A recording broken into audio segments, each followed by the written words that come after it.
আজ আমি তোমাদের খুব সুন্দর একটা জায়গাতে নিয়ে যাব। যারা নেচার লাভার তারা খুব সুন্দর এই জায়গাটাকে উপভোগ করতে পারবেন। আর এই জায়গাটা হচ্ছে ঝাড়গ্রাম জেলার বেলপাহাড়ির অন্তর্গত একটা জায়গা। এই জায়গাটা ধাঙ্গি কুসুম নামে পরিচিত। সত্যি বলতে পুরো পাথরে ভরা এবং একটা ছোট্ট ওয়াটারফল আছে এখানে। আর এখানে মহাদেবের দর্শন হয়ে গেল যাওয়ার আগে। সত্যি বলতে ভাবছিলাম ওয়াটারফল মানে খুব বড় সড়ো হবে, কিন্তু গিয়ে যে দর্শন হলো একটা ছোট্ট ওয়াটারফল।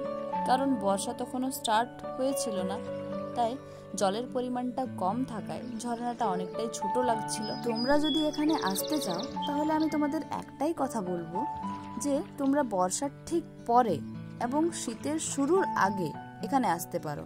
আসলে সত্যি সিনগুলো খুব ভালো দেখতে পাবে এবং খুব ভালো ফটো ক্লিকও হবে এখানে। এই ওয়াটারফলের আশেপাশে আরো অনেকগুলো স্পট আছে যেখানে তোমরা ঘুরতে পারবে। এটা আমাদের গেট টুগেদার প্ল্যান ছিল কলেজ ফ্রেন্ডদের। সত্যি খুব ভালো লেগেছে জায়গাটা। যারা বাড়িতে বসে বসে বোর হয়ে গেছে আমি তাদেরকে বলবো তোমরা একবার খালি এখানে আসো। একটা জায়গা তো নয়, অনেকগুলো স্পট আছে যেখানে তোমরা ঘুরতে পারবে।